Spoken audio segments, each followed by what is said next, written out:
Bonjour à vous. Comme d'habitude, si cette vidéo vous a plu, un petit pouce, un abonnement, un commentaire, c'est important pour moi. Éventuellement un petit don, lien dans la description, cela me permet de publier régulièrement. Merci à tous de votre soutien à cette chaîne. Avant de commencer, je tenais à dire que pour ceux qui me regardent, n'oubliez pas de prendre le lien dans la description de ma chaîne Odyssée, qui est ma chaîne de référence, au cas où ma chaîne YouTube disparaît. Cela m'est déjà arrivé, donc on ne sait jamais, cela pourrait arriver à nouveau. Donc n'oubliez pas de prendre le lien Odyssée, ma chaîne de référence, et mettez-la dans vos favoris, au cas où vous ne me voyez plus sur YouTube.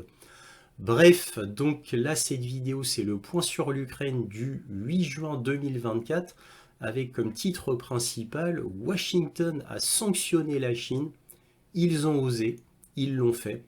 La Chine a bien évidemment répliqué, donc en vendant des dizaines de milliards de dollars de dettes américaines qu'elle possédait. Elle en possède énormément la Chine.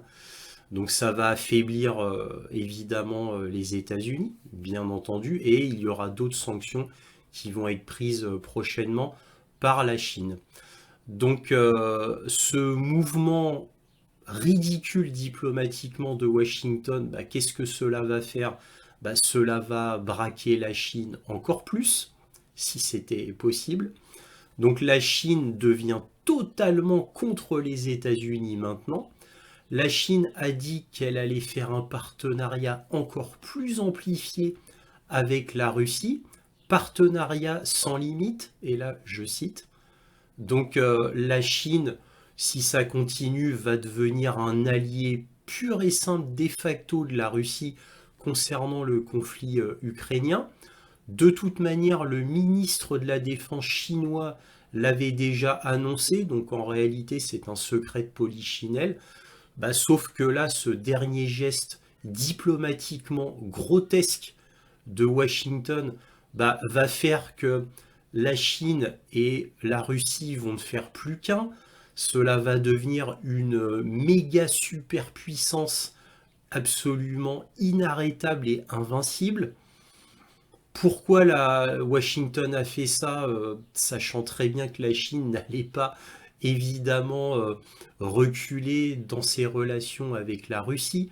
Donc c'est du plus haut ridicule et ce qui montre quand même l'état de dégénérescence totale, tout du moins du gouvernement américain, mais vraiment totale.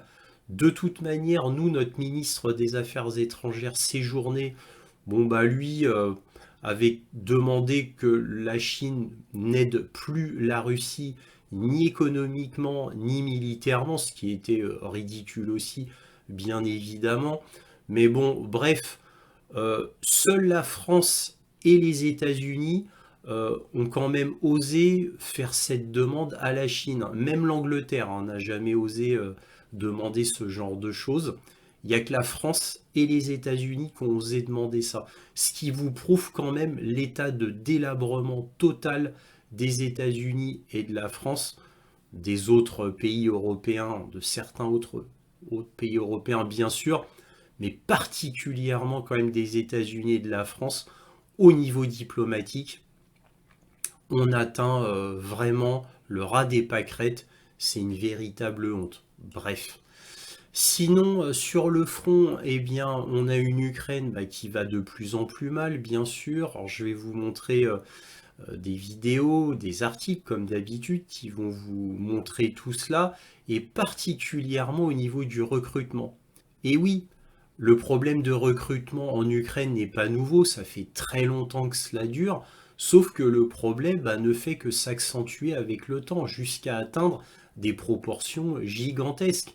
En fait, des proportions telles que maintenant l'Ukraine fait des enlèvements massifs dans tout le pays, dans les rues, dans les restaurants, les bars, etc. Alors, vous allez me dire, rien de nouveau. Oui, je vous ai déjà montré des vidéos à maintes reprises. Sauf que là, c'est massif, c'est dans toute l'Ukraine. Et là, on voit aussi massivement des gens qui se rebellent.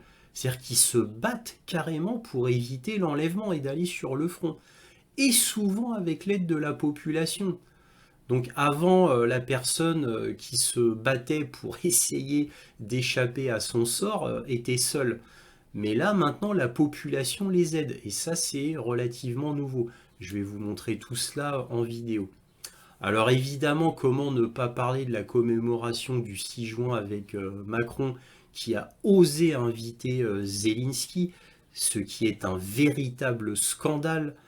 Inviter le représentant de l'Ukraine, quoi, l'ex-représentant de l'Ukraine en France à cette commémoration est un véritable affront fait aux anciens combattants. L'Ukraine qui a toujours été pro-nazi à fond à cette époque, tout du moins. Alors maintenant, beaucoup moins, mais toujours, hein, jusqu'à nos jours, hein, toujours. Alors beaucoup moins que dans les années 45, bien sûr, mais toujours fortement. N'oublions pas les trois plus grandes entités néo-nazies en Ukraine, que sont le bataillon Azov, la section Stepan Bandera et Private Sector, c'est-à-dire le secteur droit. Ne l'oublions pas. N'oublions pas que Zelensky, cet ex-président, qui n'est plus président ukrainien mais simple civil depuis le 20 mai, qui a été invité à cette commémoration par Macron, a adoubé sans problème le bataillon Azov, la section Bandera et la section droit voilà, en Ukraine, et que cela fait partie intégrante de l'armée ukrainienne. Et il l'a assumé totalement, pleinement. Voilà. Et pourtant, ces groupes néo-nazis, par le biais de Zelensky, sont invités voilà, à une commémoration, à la commémoration du 6 juin. C'est un scandale absolu, énorme, mais Macron n'est pas à ça près. Il a créé déjà énormément de scandales, il est plus à ça près. Maintenant, il n'y a aucune limite, hein. Il n'a plus de limite. Enfin, c'était à souligner quand même. Et bien entendu, Macron devait faire ce qu'il devait faire, comme je vous l'avais annoncé la semaine précédente, c'est-à-dire il annonce l'envoi de quelques centaines de troupes en Ukraine pour entraîner 4500 Ukrainiens, et il envoie quelques Mirage 2005, donc 2000-5, de vieux avions qui ont 25 ans, bon, un peu modernisés quand même, mais de vieux avions. Alors évidemment, ils vont en envoyer quelques-uns, donc ça ne sert strictement à rien. L'image radar d'un Mirage 2005 est absolument gigantesque. Donc c'est des avions qui ne pourront faire qu'une protection minimaliste. S'ils ont de la chance de ne pas être repérés par un S-300 ou un S-400, c'est-à-dire les systèmes anti-aériens russes, de loin j'entends, nous verrons bien. Mais en tous les cas, bon, le temps que les pilotes soient formés, le temps qu'il y ait une chaîne logistique se fasse, etc., ça va prendre énormément de temps. On ne voit toujours pas d'ailleurs les F-16 en Ukraine, c'est pour vous dire. Donc, bref, tout ça, c'est du plus haut ridicule. C'est histoire de ne pas perdre la face, de faire semblant d'aider l'Ukraine, parce que là, on en est là. Envoyer quelques centaines de formateurs et quelques Mirage 2005, c'est faire semblant d'aider l'Ukraine, bien évidemment. Bref, donc nous avons tout cela comme information. Il y en aura bien d'autres, comme par exemple, côté économique, l'inflation russe, hein, qui est à moins de 6,9% au moment où je vous parle, et ça a été annoncé par le FMI en avril. Donc on va voir tout ça en article comme d'habitude, et comme d'habitude aussi, cette vidéo est en 3 parties: les informations générales qui seront suivies de la conclusion, et enfin la carte militaire, afin que vous sachiez ce qu'il se passe sur le terrain. Commençons. Alors tout d'abord, on va commencer par les grandes escalades côté Occident. Occident qui ne veut surtout pas la guerre avec la Russie, mais qui fait tout pour l'avoir. Voilà, donc une hypocrisie absolument terrible. Nous allons commencer avec The Washington Post qui nous dit: les avancées russes poussent la Maison-Blanche à revoir certaines lignes rouges. Le président Biden envisage d'intensifier le soutien américain à l'Ukraine avec 2 nouvelles contre-mesures sévères. Et oui, pour lutter contre les avancées de la Russie en Ukraine, le président Biden envisage 2 nouvelles contre-mesures sévères.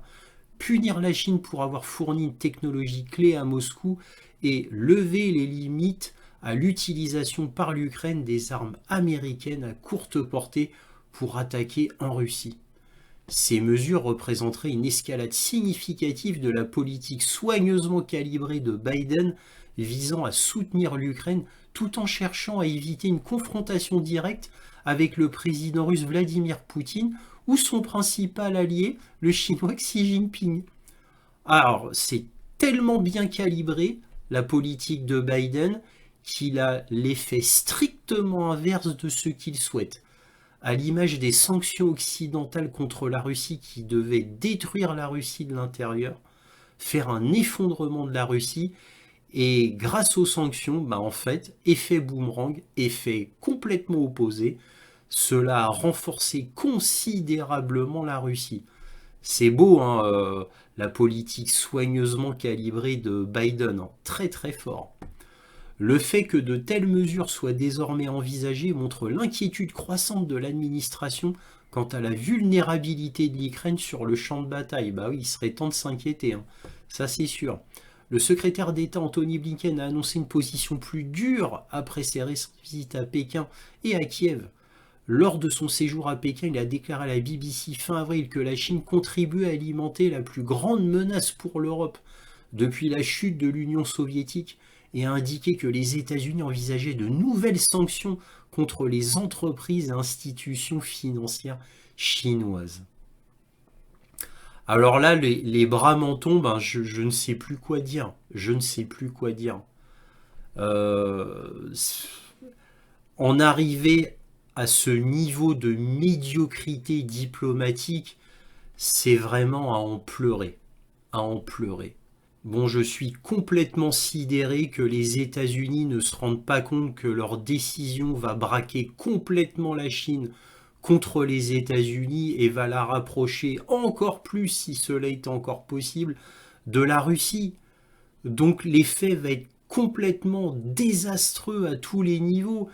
Bon, bref, Xi Jinping et Vladimir Poutine doivent être quand même très surpris de cette médiocrité, de cette nullité diplomatique de l'Occident qui, par ses actions complètement stupides, ne peut qu'amener que des mauvaises choses à l'Occident, voire au pire, c'est-à-dire une guerre mondiale.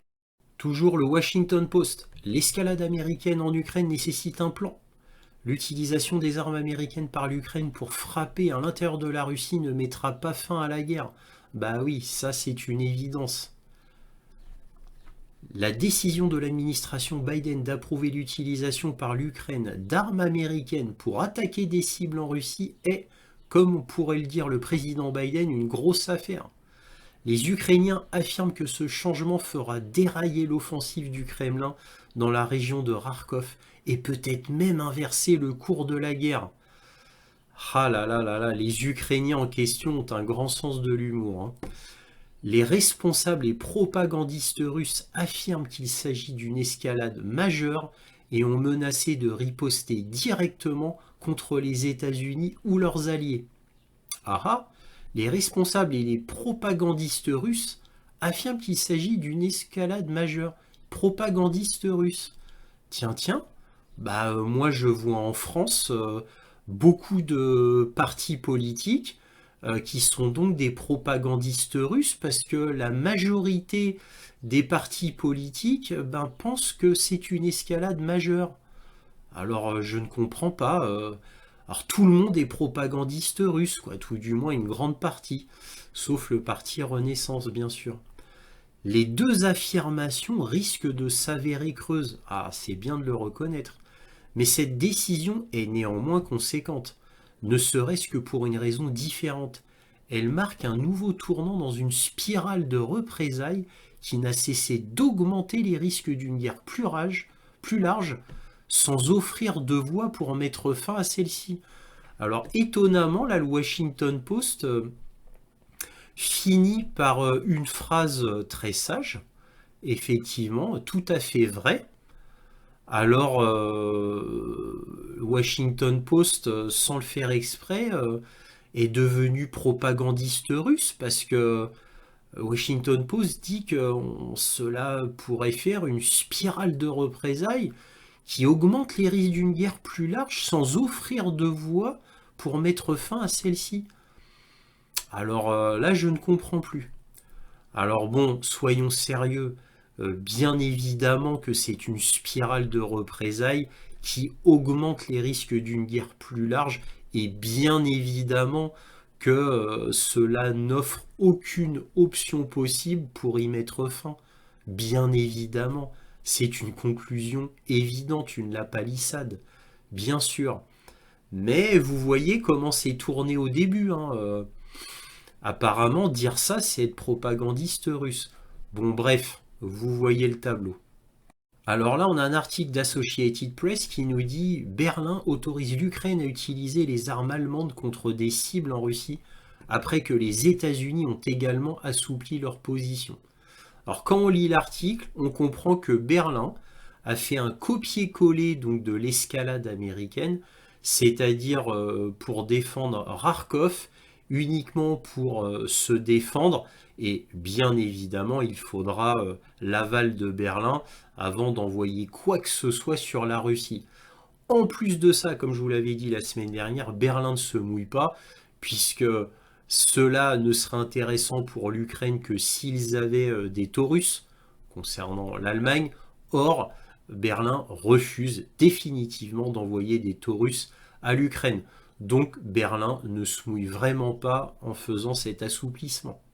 Toujours dans l'escalade, mais différemment cette fois, donc au niveau économique, on a Associated Press qui nous dit un responsable du Trésor américain se rend en Ukraine pour discuter des sanctions contre Moscou et de la saisie des avoirs russes. Alors ils lâchent pas l'affaire hein, concernant la saisie des avoirs russes. Hein. Ils essayent, vraiment. Ils n'y arriveront pas, bien évidemment, c'est se taper la tête contre un mur. C'est d'une illégalité absolue. Et presque le monde entier est contre cette décision. Donc tout ça, c'est que de la gesticulation. En réalité, c'est pas pour ne pas perdre la face et pour rassurer Zelensky, pour rassurer Kiev.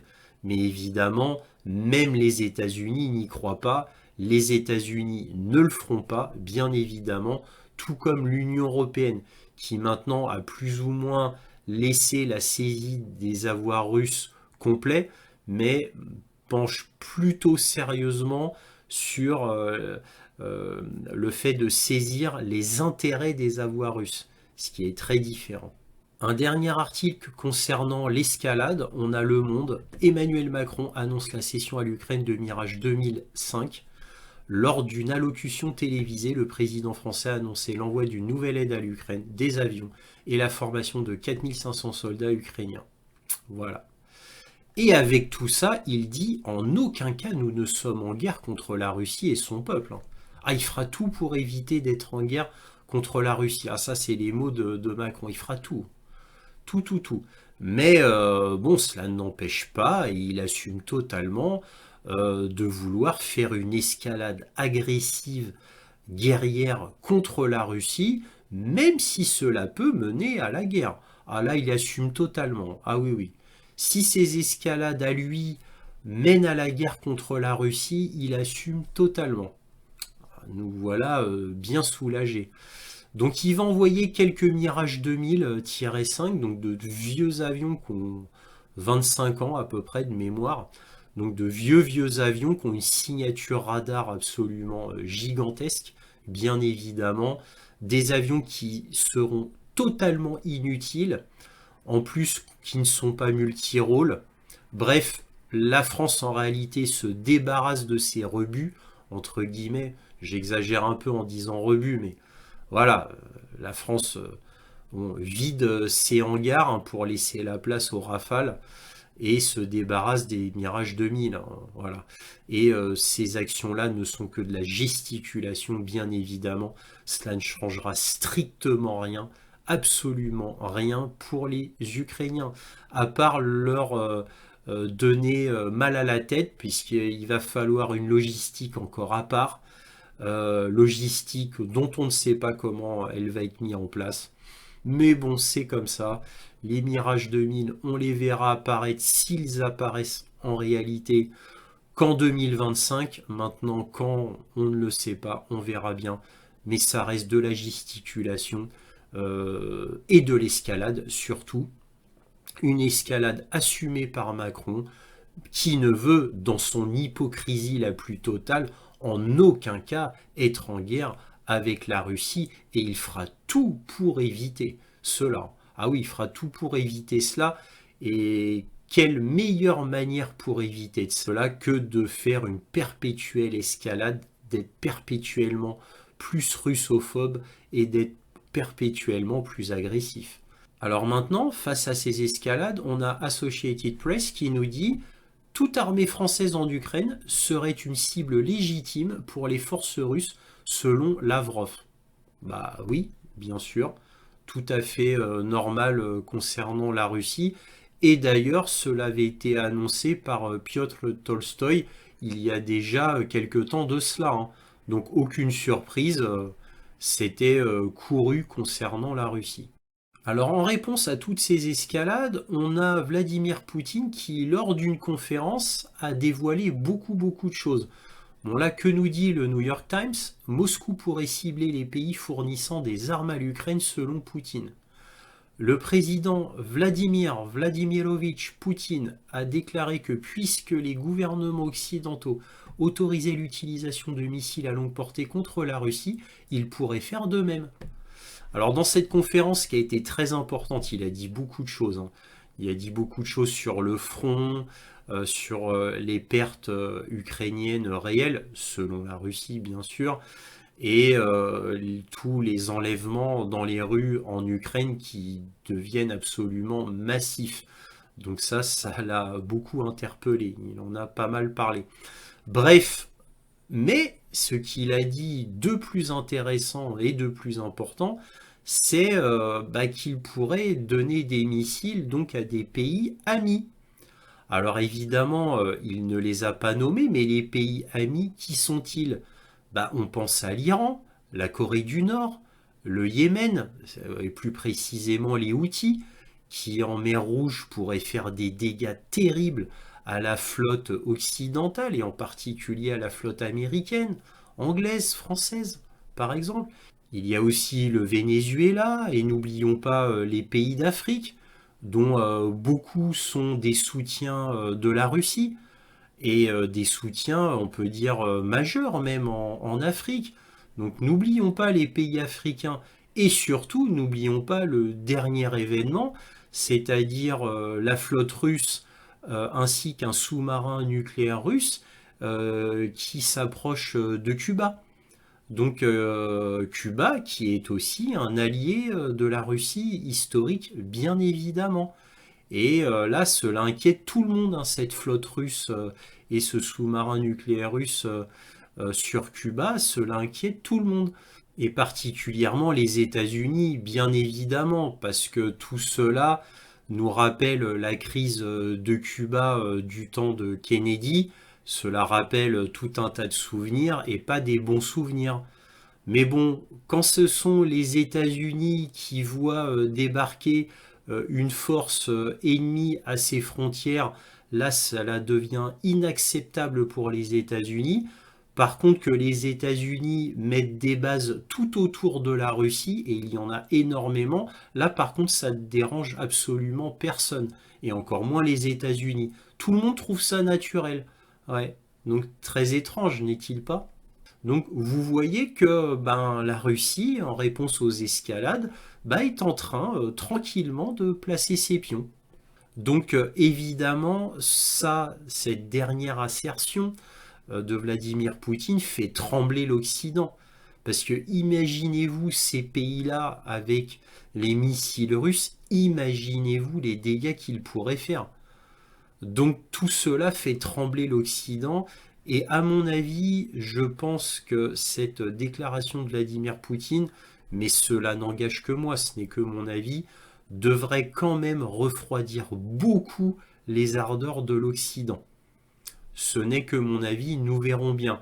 Mais en tous les cas, si l'Occident s'obstine sur cette trajectoire, le fait que tous ces pays-là aient l'armement russe aurait des conséquences absolument terribles dans le monde.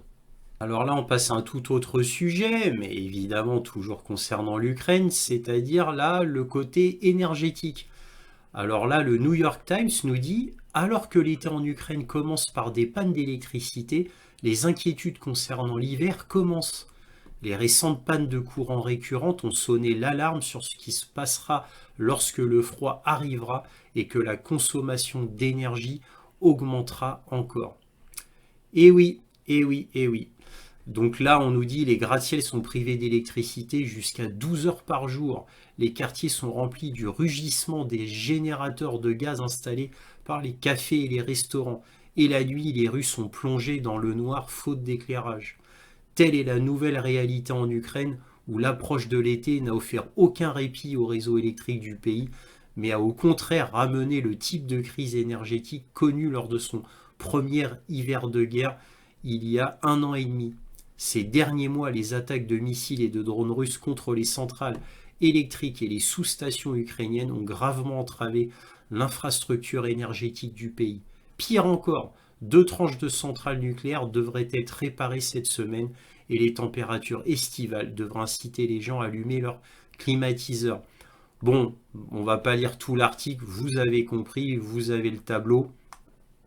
C'est gravissime et comme je ne cesse de vous le dire à chaque point sur l'Ukraine, eh bien avec un réseau électrique qui est complètement épuisé, ben évidemment on a énormément de mal à conduire une armée. Vous vous doutez bien qu'avec un réseau électrique extrêmement affaibli, eh bien cela a des impacts sur l'armée ukrainienne. Et on pense tout simplement déjà aux usines qui fabriquent quand même du matériel militaire ou des munitions militaires au sein de l'Ukraine, parce qu'il y en a malgré tout, même si c'est anecdotique comparé à ce que fabrique toute l'Union européenne et les États-Unis dans leur entièreté. Ça paraît anecdotique, mais ça leur est tout de même nécessaire. Donc, et puis sans compter évidemment tout ce qui est logistique concernant l'Ukraine. Donc tout ça concourt au fait que l'Ukraine s'enfonce de plus en plus rapidement vers la défaite, bien évidemment, et comme je vous le répète aussi régulièrement, on ne fait pas la guerre que sur des groupes électrogènes. Donc à un moment donné, évidemment, le collapsus arrivera. C'est absolument inévitable, sachant que les Russes n'ont toujours pas arrêté de frapper le réseau électrique ukrainien. Évidemment, ils ne vont pas s'arrêter en si bon chemin. Donc, comment va faire l'Ukraine? Eh bien, j'ai envie de vous dire, l'Ukraine ne fera strictement rien, puisqu'il n'y a rien qu'elle puisse faire, tout simplement. Alors là, on va regarder une petite compilation de gens qui se font enlever dans les rues. Et oui, c'est le nouveau style de recrutement de l'armée ukrainienne, étant donné que plus personne ne se pointent au centre de recrutement. Donc ils sont obligés d'en arriver là, mais cette fois de manière massive. Donc ça, c'est nouveau. L'autre chose qui est nouvelle, c'est que maintenant, ceux qui se font recruter dans la rue se battent, ne se laissent plus faire. Et autre dernière chose nouvelle, ils ont le soutien complet de la population, ce qui n'était pas le cas avant dans les vidéos que je vous montrais. Là, maintenant, ils ont un soutien de la population. Regardons ça. Довели чувака, короче, блядь. Довели чувака, блядь. Довели чувака, блядь, ебать, короче.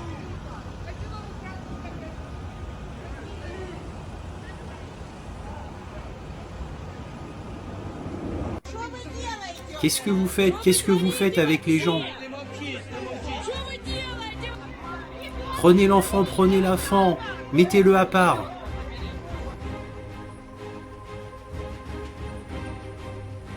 Un homme qui arrive à s'échapper d'une camionnette. Qu'est-ce que vous faites? Laissez-le partir, laissez-le partir. Pourquoi n'allez pas vous-même sur le front? Pourquoi est-ce que vous criez? Aidez-moi, aidez-moi, j'ai un enfant seul à la maison. Donc c'est l'homme qui dit ça. Вот так у нас в Украине свобода слова ворует людей. Voilà. Une nouvelle liberté d'expression en Ukraine. Là, vous voyez la population qui dit « Va-t'en, va-t'en, cours, cours, cours !» La population l'aide et l'homme enlevé arrive à s'en sortir. Là, la population qui dit « Arrêtez, arrêtez !» Vous voyez, c'est des femmes souvent.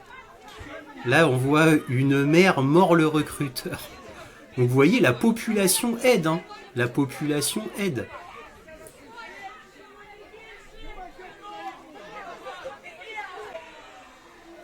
Vous voyez, là, il y a une femme qui a jeté une tomate ou une pomme. Et là, vous voyez, le vieil homme, il prend une bouteille, il va taper sur le recruteur.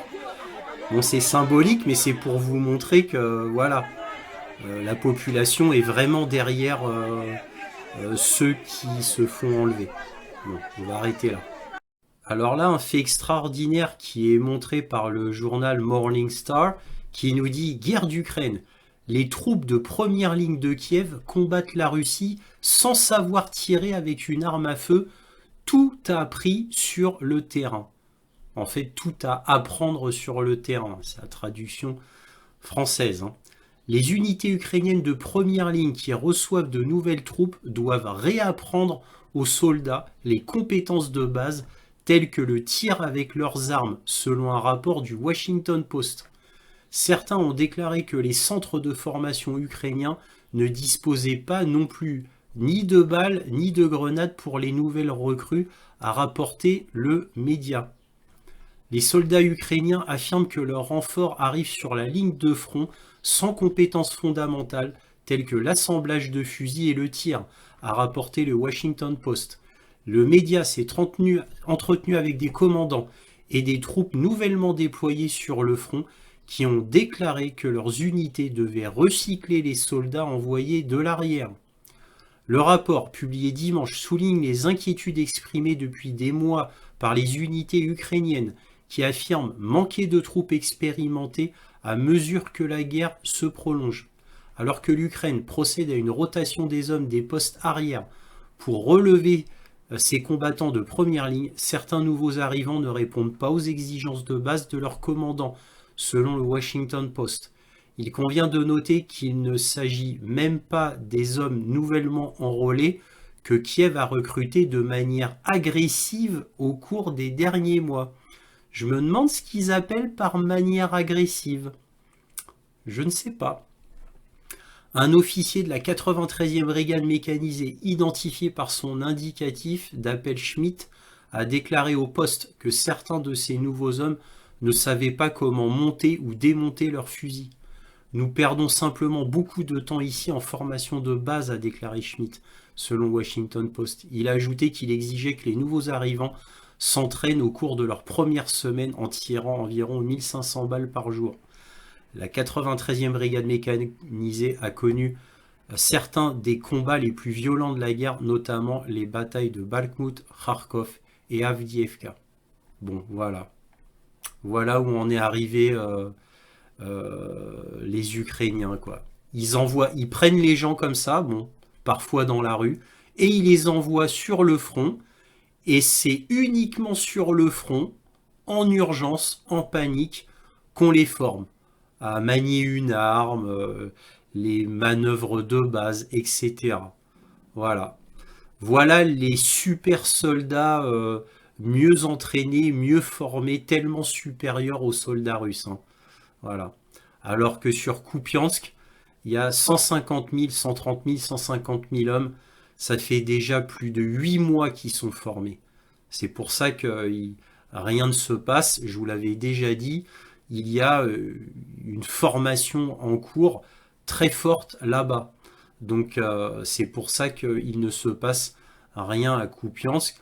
Alors je l'ai appris il y a peu de temps, mais je vous l'avais déjà dit parce que c'était une de mes hypothèses parmi d'autres.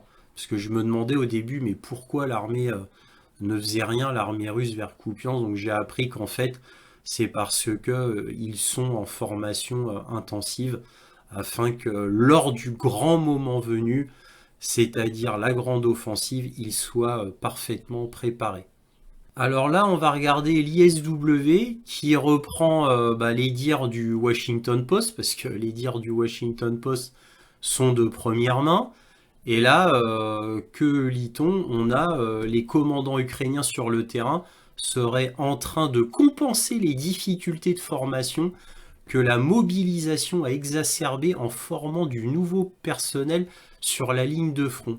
Et vous allez voir, je vais vous montrer ce que dit l'ISW, qui est un organe de propagande absolument terrible. Alors des fois, il lâche quelques vérités, mais c'est un organe de propagande. Faut pas oublier qu'il est chapeauté par Victoria Nuland, l'ISW. En plus, c'est une histoire de famille chez les Nuland, l'ISW. Donc ça a été créé par les Nuland. Voilà, petite anecdote comme ça.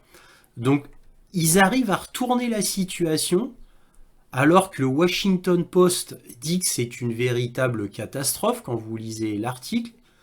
Et bien là, on nous dit les décisions des commandants ukrainiens sur le terrain de former le personnel nouvellement déployé sur le front avant de les engager au combat indiquent que la qualité globale des forces ukrainiennes restera probablement supérieure à celle des forces russes à court et moyen terme.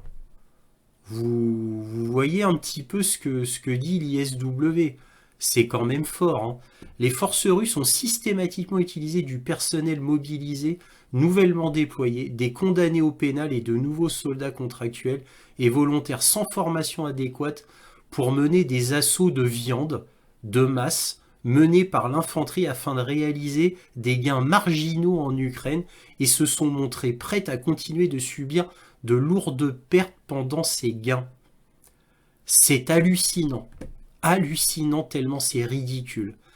On a une inversion accusatoire absolument totale. Donc cela a toujours été les Ukrainiens qui ont fait des assauts complètement futiles et vains depuis 2 ans. C'est pour ça que Prigojine avait inventé le mot sur Bakhmout de hachoir à viande. C'était tellement ridicule. Et oui, c'est vrai que des forces russes ont utilisé du personnel prisonnier. C'est vrai. Mais ça, c'était qui? C'était Wagner. Donc Wagner, c'est pas l'armée russe. Ne l'oublions pas, Wagner, ce sont des mercenaires. Même s'ils sont supervisés par le GRU, c'est vrai, donc le ministère de la Défense russe, mais c'est Wagner, officiellement mercenaires privés. Voilà. Eux, ils ont des libertés que n'ont pas l'armée régulière, effectivement. Sauf que Wagner formait quand même ses prisonniers. Bon, il les formait vite fait, ça c'est vrai.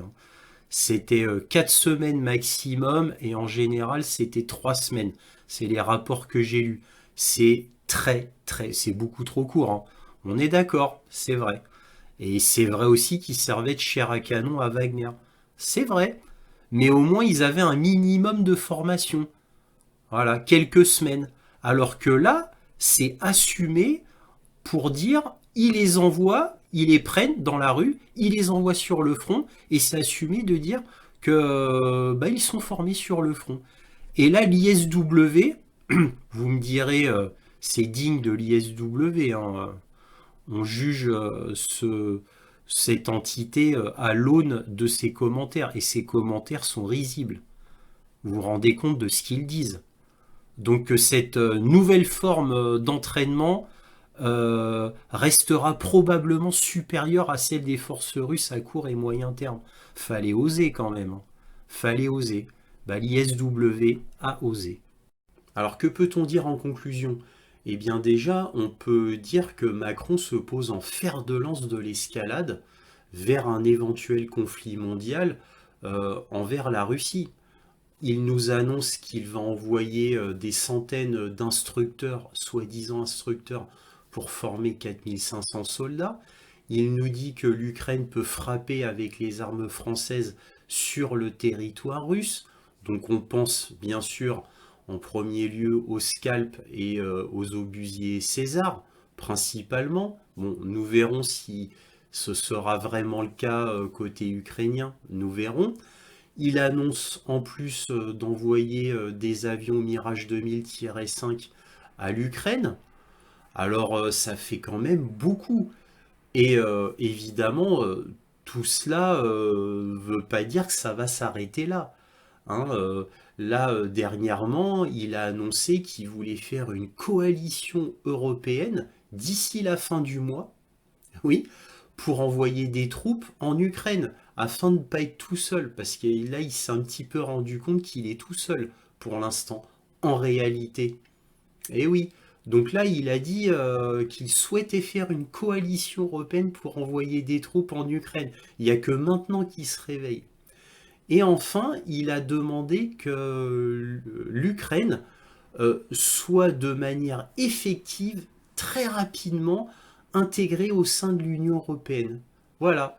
Donc on a deux nouvelles demandes comme ça qui sortent de son chapeau, parce qu'il s'aperçoit qu'il est un petit peu tout seul. Donc que fait-il? Il fait une fuite en avant totale. Et il ose dire à des journalistes, et très sérieusement, qu'il ne veut surtout pas la guerre contre la Russie, ni le peuple russe. Alors j'aime bien le petit ajout, alors qu'il fait strictement l'inverse. C'est-à-dire que dans les paroles, il dit qu'il ne veut pas la guerre contre la Russie et le peuple russe, mais dans les faits, il pousse à une russophobie intense et massive, et il pousse l'escalade jusqu'à ce qu'il y ait la guerre avec la Russie. Tout du moins, il en prend le chemin. Donc il fait tout l'inverse de ce qu'il dit. C'est d'une hypocrisie absolument insupportable. Et le fait en plus qu'il parle au nom de la France est encore plus insupportable. Puisque la France, normalement, est censée être le pays mondial, entre guillemets, arbitre, plus ou moins objectif, et chez qui on demande conseil en général. Donc bon, ça, depuis Jacques Chirac, c'est terminé, hein, cette réputation de la France. Après Jacques Chirac, il y a eu une vassalisation de la France, on va dire totale, et même, moi j'aurais envie de dire, plus qu'une vassalisation. On va au-delà des attentes même des Américains, en ce moment tout du moins, et avec Macron. Alors bon, c'est absolument terrible, mais c'est comme ça. Bon, ça c'était pour le côté français. Sinon, on a l'Allemagne aussi qui monte un petit peu en tension en disant oui, bon, d'accord pour utiliser des armes allemandes sur le sol russe, mais vite fait, hein, vite fait. Et on a les États-Unis qui ont dit aussi que les Ukrainiens peuvent utiliser des armes américaines sur le sol russe, mais de manière extrêmement circonspecte. C'est-à-dire vraiment avec parcimonie. Il faut vraiment que ça soit justifié. Bon, la position de l'Allemagne a plus ou moins copié celle des États-Unis. Et bien sûr, on a l'Angleterre qui, depuis déjà un moment, avait donné son accord aux Ukrainiens pour utiliser les armes anglaises pour frapper le territoire russe. On a aussi Zelensky qui est en France, qui a fait un discours au Parlement français, mais aussi pour le 6 juin en duo avec Macron, et qui dit exactement la même chose depuis des mois et des mois. Ça ringardise son discours, mais bon, c'est comme ça.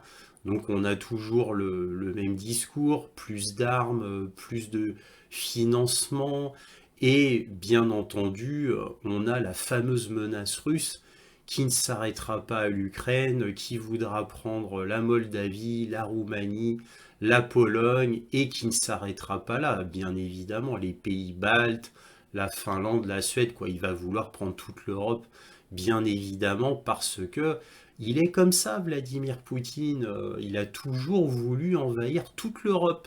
Et avec Zelensky, on en est là. Mais Zelensky n'est pas le seul à dire ça.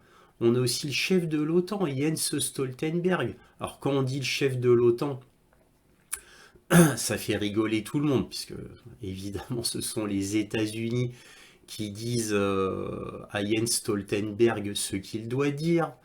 Et lui, c'est un fou de guerre, Jens Stoltenberg, hein. Il est comme Zelensky, il a le même discours que Zelensky. Lui, il faut aller à fond. Voilà, donc on a cette position d'escalade de l'Union européenne, un petit peu moins étonnamment des États-Unis, même si les États-Unis ils participent aussi à cette escalade. Parce que bon, là, ils viennent d'autoriser d'utiliser des armes américaines, ce qui est quand même une avancée majeure, même s'il y a des précautions. Ils viennent de redonner 225 millions de dollars pour aider à réparer l'infrastructure électrique ukrainienne. Donc ça ne s'arrête jamais. L'Occident n'arrête pas de gratter les fonds de tiroir pour donner de l'argent à l'Ukraine. Macron aussi a décidé de donner des milliards à l'Ukraine, c'est prévu, jusqu'à ce que l'Ukraine gagne. Et oui, ou jusqu'à ce que la Russie perde la guerre, comme vous voudrez.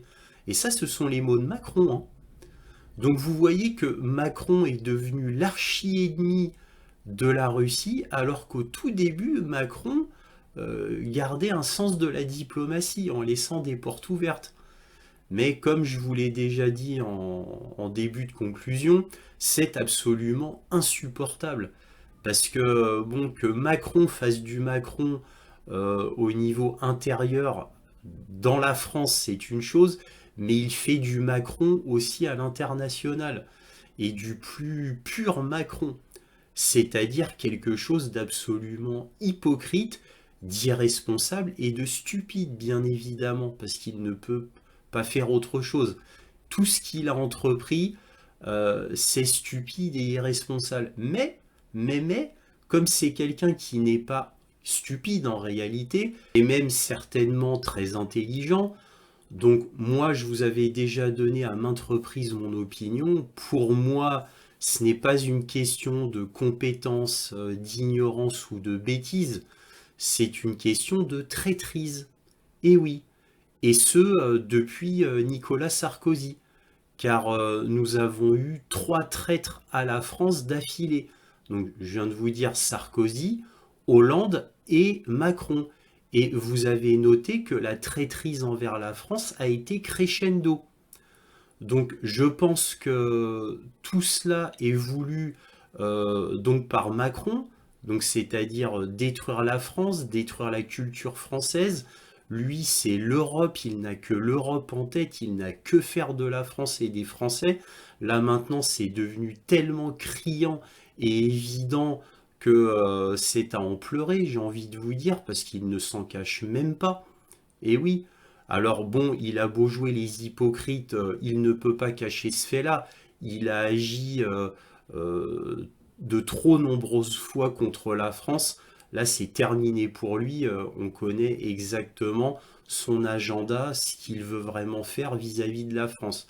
Il veut que ça soit une simple région au sein de l'Union européenne. Voilà ce qu'il veut de la France, au final. Il veut que la France s'efface au profit de l'Union européenne. Bref, revenons à l'Ukraine. Donc l'Ukraine, l'état de l'Ukraine est absolument catastrophique.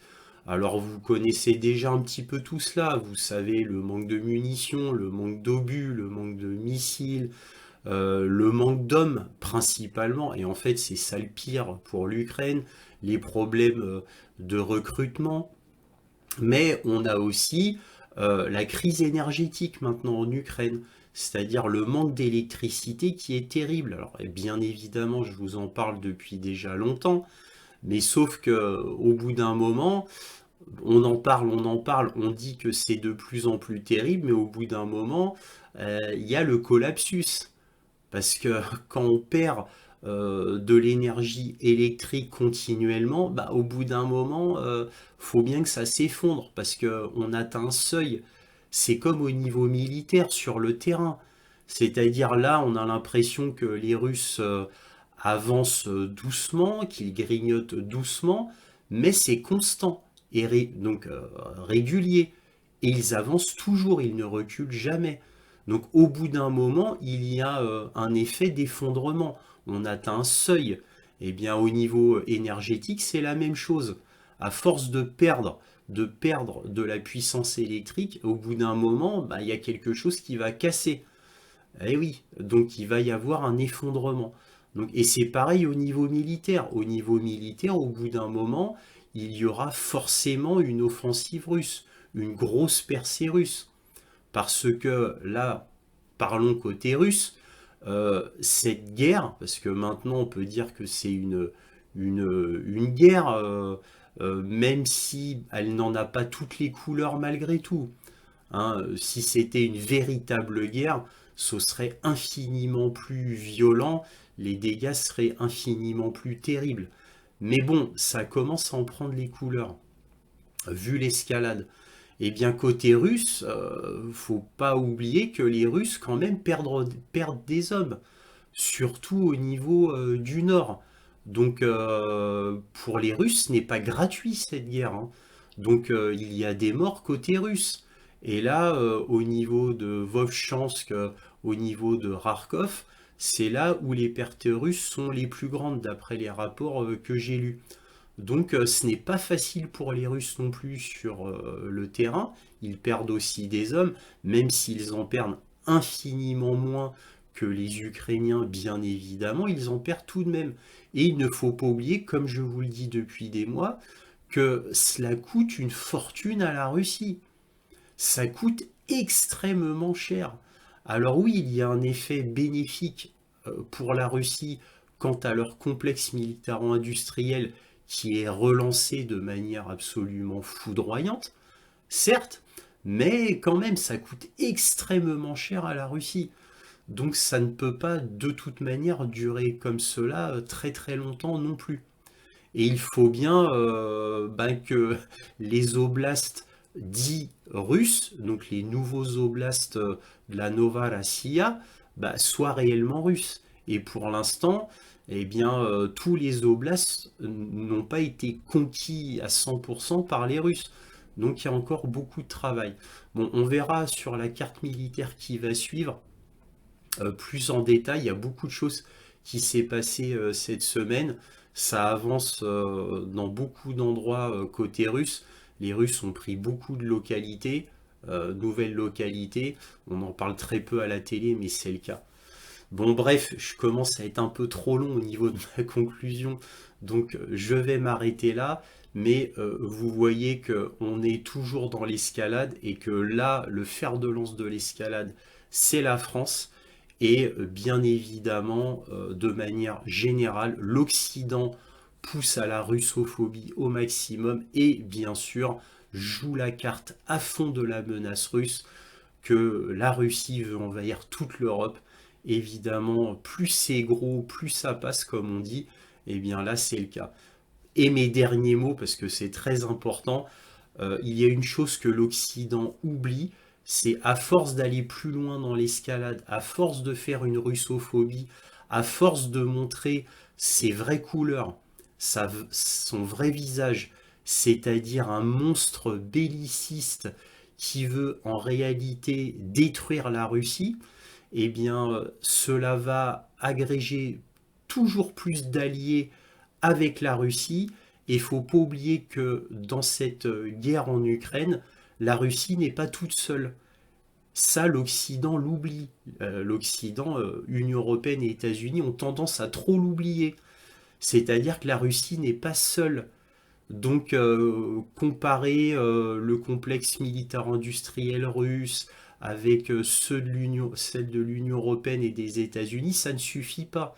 N'oublions pas que la Russie a en réalité l'appui total de l'Iran, de la Chine et de la Corée du Nord. Il ne faut pas l'oublier. Il ne faut pas l'oublier. Et aussi un pays dont on a tendance à toujours oublier son apport, c'est la Biélorussie. Parce qu'on compte la Biélorussie comme faisant partie de la Russie, mais non, ce n'est pas le cas. Et la Biélorussie a un complexe militaro-industriel qui aide directement la Russie. Ça aussi, c'est pas pris en compte par l'ISW, par nos experts de plateau, etc. Donc, faut jamais oublier que la Russie n'est pas seule dans ce combat en Ukraine, en réalité. Et je vous compte pas d'autres pays encore, hein. Mais ceux-là sont les plus importants. Voilà, ce sont mes derniers mots et j'arrête là. On va passer à la carte militaire. Alors voici la carte militaire. Alors là, il s'est passé beaucoup de choses cette semaine. Alors, on va commencer par le sud comme d'habitude. Donc là, ce qu'il faut savoir, c'est qu'au niveau du sud, eh bien, il y a eu une sorte de retrait des forces ukrainiennes ici. Cela commence à se vider. Alors, cela se vide ici. Pourquoi? Eh bien, parce que ça fait des mois qu'il ne se passe pas grand-chose dans cette zone, bien des mois d'ailleurs même, et que les Ukrainiens ont été obligés de monter au nord pour renforcer le nord, là où il se passe vraiment des choses, c'est-à-dire ici, dans l'oblast de Kharkov. Voilà. Et pas que, Tchassivial aussi, ou Kupiansk, mais principalement dans l'oblast de Kharkov. Donc ils ont dû aller vers le nord. Donc c'est pour ça que sur l'oblast de Kherson, ça commence à se dépouiller en hommes ukrainiens. Les Russes en ont profité. Parce que comme ça se dépouille ici, ils font une petite offensive et ils ont avancé pas mal. Alors là, vous voyez que là, ils ont avancé beaucoup vers Antonivka et surtout, ils commencent à prendre le pont d'Antonovski. Alors ça, c'est un pont très très important, bien évidemment. Le fait de s'en emparer, cela va leur permettre éventuellement de s'installer dans cette zone-là qui est la plus logique, c'est-à-dire près de Mykolaïev. Donc je pense qu'ils vont faire une tête de pont ici sur le sud afin ensuite d'aller vers Odessa.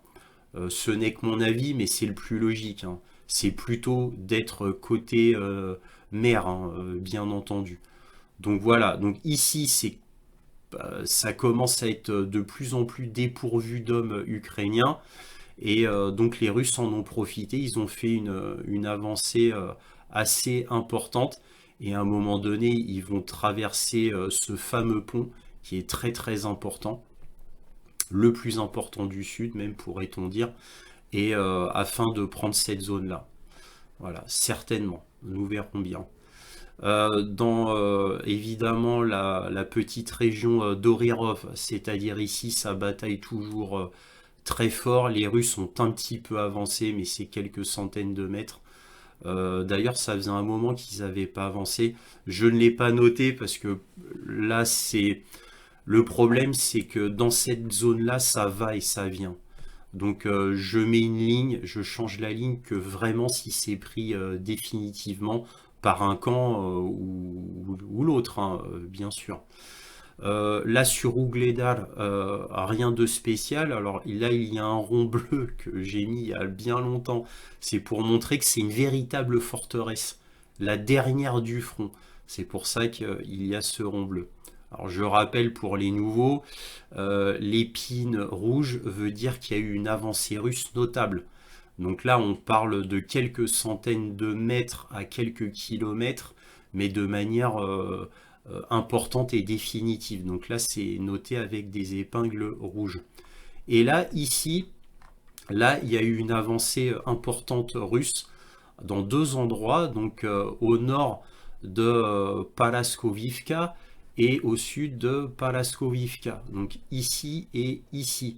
Donc en fait, alors pourquoi ici? C'est parce que la ligne était là, là maintenant elle est là. Là c'était là, maintenant c'est là. Donc là, ils vont avancer vers Konstantinivka, bien sûr, et vraisemblablement prendre rapidement cette ville, hein. Plus ça ira, plus le temps passe, j'ai envie de vous dire, plus ça ira vite côté russe, parce que évidemment, au niveau ukrainien, comme je vous l'ai dit à maintes et maintes reprises, problème d'hommes, ils perdent environ entre 25 000 et 30 000 hommes par mois. Et apparemment, quand je vous dis 25 000, 30 000 hommes, c'est des pertes sèches, c'est-à-dire ce sont des hommes tués. Vladimir Poutine parle de 50 000 par mois à peu près en comptant les blessés. Alors, blessés, souvent gravement blessés d'ailleurs. Et je vous rappelle aussi que côté ukrainien, ça c'est très important à dire, les Ukrainiens ne peuvent pas soigner leurs blessés comme côté russe. Ils n'ont pas les médicaments qu'il faut, ils n'ont pas la logistique qu'il faut, ils n'ont pas le nombre de militaires médecins qu'il faut. Alors que les Russes ont tout cela en abondance. Ils ont la logistique, ils ont les hommes, les médecins en abondance, ils ont les médicaments, ils ont tout ce qu'il faut, matériel, etc. Voilà. Ils ont même des engins mécanisés téléguidés pour prendre les blessés. Alors je sais que les Ukrainiens ont ça aussi, mais ils ont ça de manière anecdotique. Les Russes en ont des centaines et des centaines des petits engins comme ça, sur toute la ligne de front, j'entends. Donc les blessés russes ont plus de chances de récupérer que les blessés ukrainiens, qui souvent sont laissés abandonnés sur le terrain. Hein, je vous rappelle ce qui s'est passé à Avdiivka, où là ce sont des milliers de blessés qui ont été laissés sur le terrain, et cela avait été dit par les commandants ukrainiens. Hein, je vous avais montré les interviews à l'époque au plus fort d'Avdiivka. Hein. Donc voilà, c'était quand même un fait très important à dire. Donc les pertes sont tellement gigantesques côté ukrainien que de toute manière cela ne peut pas durer éternellement. Bref, revenons à nos moutons. Alors encore une fois, je le souligne aussi, hein, les Russes aussi ont des pertes, hein. Bien évidemment, ça va des deux côtés, mais infiniment moins côté russe. Donc là, je vous ai parlé de ces avancées-là. Là, il y a eu une grosse avancée aussi. Donc c'était là, maintenant ils sont là. Donc là, bien sûr, la prochaine ville, comme vous voyez, Maximalivka. Donc ça va tomber, bien sûr. Donc vous voyez, là, je vous avais fait une flèche il y a quelques mois. Bah, la flèche est toujours bonne, hein. Vous voyez, ils veulent prendre cette direction-là. Et l'objectif, c'est ça, hein, Kurakovier. Alors pourquoi Kurakovier, c'est très important pour les Russes? Parce que c'est là qu'il y a la plus grande concentration d'obusiers César, et c'est de là qu'ils tirent sur Donetsk. Voilà. Donc avant, c'était d'ici, ou avant toutes les avancées russes, quand la ligne de front était vers là, eh bien, c'est d'ici que s'étaient concentrés les tirs sur cette ville, Krasnohorivka. Ben maintenant, c'est là, c'est Kurakovier. C'est là que ça tire avec principalement des obusiers César. Voilà. Alors évidemment, le but stratégique, là, c'est d'aller sur les hauteurs. Donc ici, il y a des hauteurs. C'est de prendre les hauteurs, bien évidemment. Bon, là, je parle de manière générale sur toute la ligne de front, mais c'est surtout de couper les lignes d'approvisionnement. Là, vous voyez, cette route, elle est vitale pour Ougledal.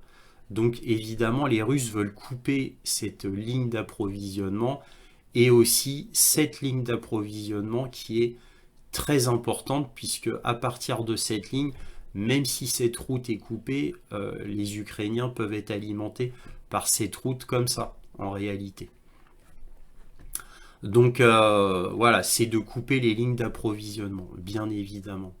Là, il y a eu une avancée russe aussi sur Umanske.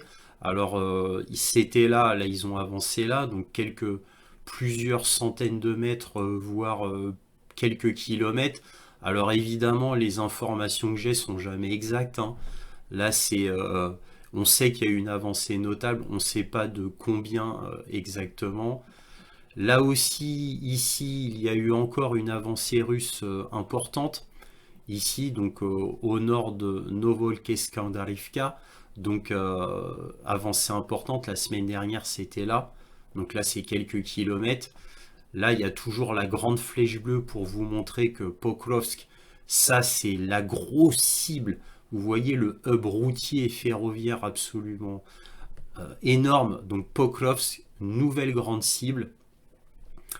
Mais évidemment, on en parle assez peu à la télé. Ce dont on parle surtout, c'est de Chassivyar.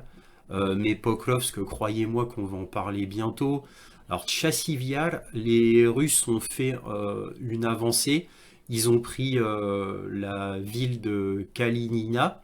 Donc voilà, cette fois elle a été complètement prise. C'est une avancée importante, hein, pour ne pas dire majeure, parce qu'évidemment le but des Russes, comme vous pouvez le voir, les deux saillants ici, un au nord, un au sud de Tchassivyar, bien évidemment que la ville va être prise en tenaille.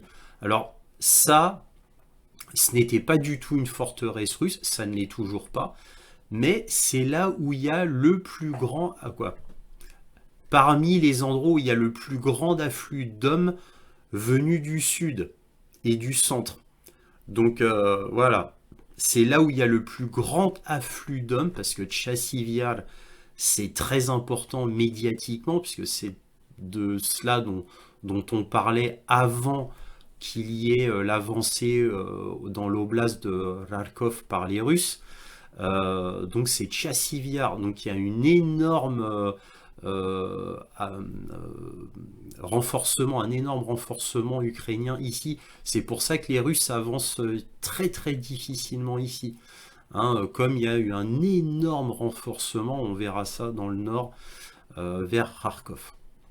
Là, Siversk, ça n'avançait pas beaucoup. Là, les Russes ont avancé ici sur Rozdorivka.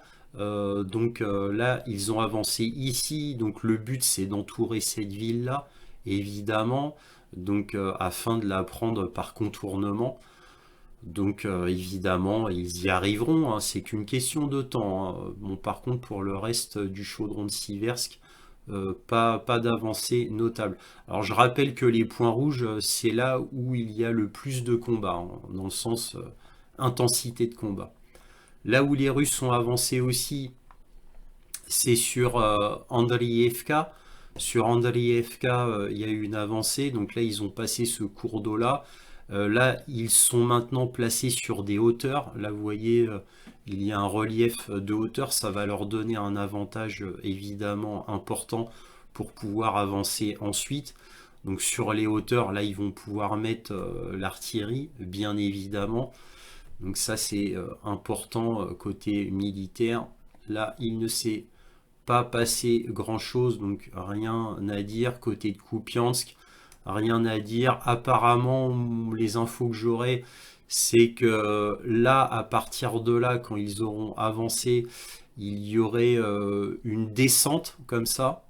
C'est comme ça que je l'ai compris dans les rapports, mais ça reste à confirmer. C'est-à-dire qu'au lieu vraiment de continuer à traverser comme ça, en fait, les Russes longeraient comme ça, ils descendraient. Mais toujours du côté droit du fleuve, afin qu'il n'y ait jamais de problème de logistique. Donc qu'ils ne soient jamais coupés de la logistique russe. Donc c'est ce que j'ai compris dans les rapports russes, c'est-à-dire que là ils consolident et ensuite ils descendraient comme ça. Bon, évidemment tout cela reste à confirmer. Maintenant au niveau du nord, alors au niveau du nord, là il y a eu une avancée, ici russe, légère, très très légère. Au niveau de Vouchansk, il y a eu une avancée, mais qui est tellement légère au niveau du nord que je n'ai rien changé. Alors, parce que bon, je vais pas changer la ligne de front pour aller 100 mètres, non. Donc voilà. Bon, par contre, ils ont fortement consolidé, comme je vous l'ai dit la semaine dernière. Alors, ils avancent, hein, mais c'est quelques dizaines de mètres, c'est pâté de maison par pâté de maison, donc ça je ne le mets pas sur les lignes. Là, parce que apparemment, d'après ce que j'ai compris ici, il y a eu une avancée pas importante dans le sens en plusieurs centaines de mètres, mais ils auraient complètement renforcé cette zone-là. Alors là, je l'ai noté un peu exceptionnellement, parce que évidemment, ça va les aider certainement à faire un encerclement de Vovchansk. Vovchansk, c'est l'endroit le plus important du nord de l'oblast de Kharkov. Donc je suppose qu'ils vont faire comme ça. Et là, vous voyez le saillant ici. Donc je suppose qu'ils vont faire un encerclement comme cela, d'après ce que j'ai compris des rapports russes. Alors maintenant, nous verrons bien si c'est vrai ou pas. Alors vous savez que dans l'oblast nord de Kharkov, les deux points importants, c'est Vovchansk ici et Lipsy ici. Et là, ce qu'il y a à noter, c'est que bon, les Russes n'avancent pas vraiment ici, et c'est là où les pertes russes sont les plus grandes, apparemment, sur le front en ce moment. C'est ce que j'ai compris. Sur Lipsy et Vovchansk, c'est-à-dire ici et là, eh bien, c'est là que les Ukrainiens envoient le plus de troupes avec Chassivyar. Donc c'est là où vraiment il y a énormément de troupes ukrainiennes envoyées. Donc ce qui veut dire que la stratégie russe fonctionne, c'est-à-dire le fait qu'ils attaquent un petit peu partout sur le front, hein, vite fait sur on va dire quatre fronts importants, eh bien les Ukrainiens savent plus trop où donner de la tête et cela fonctionne. Parce que moi, mon avis, mais ce n'est que mon avis, c'est que le fait que les Russes avancent fortement sur le nord, c'était pour obliger à dégarnir les forces du sud et à les faire monter au nord. Alors déjà, grosse perte de temps, parce que ça veut dire énormément de voyages pour faire bouger les troupes vers le nord. Donc ça, c'est un point logistique qui va en faveur des Russes. Et ça va permettre aux Russes, et je pense que c'est leur stratégie, qui en réalité serait de passer, de faire peut-être la grande offensive au sud, contre toute attente.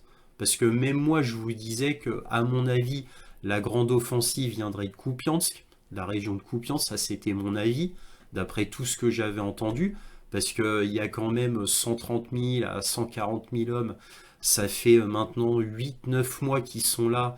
Alors moi j'ai appris dernièrement, en fait, moi je disais ils font rien, hein, parce qu'à chaque fois je vous disais mais je comprends pas, qu'est-ce qu'ils font rien. Alors, ils font une petite défense agressive, mais ils avancent un peu, mais globalement il y a 2000 ou 900 chars je crois, 2000 véhicules blindés, il y a plus ou moins rien qui se passe. Bon, j'ai appris récemment qu'en fait, ils formaient énormément les gens qui étaient ici. Donc, ils envoyaient, il y a 8 mois, ils envoyaient les bleus ici. Et en fait, il y a une énorme formation ici. C'est ce que j'ai cru comprendre. Hein, voilà. Avant, le centre de formation était à Melitopol. Donc maintenant, il aurait plutôt déménagé dans le nord.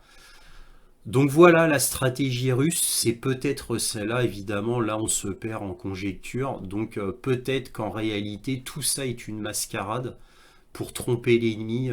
Là maintenant beaucoup de gens pensent que ça va venir du nord, c'est-à-dire Soumy, Belgorod, Koulsk, Oblast de Koulsk, Oblast de Belgorod, voilà, pas loin de Soumy, que la grande offensive russe viendrait de là.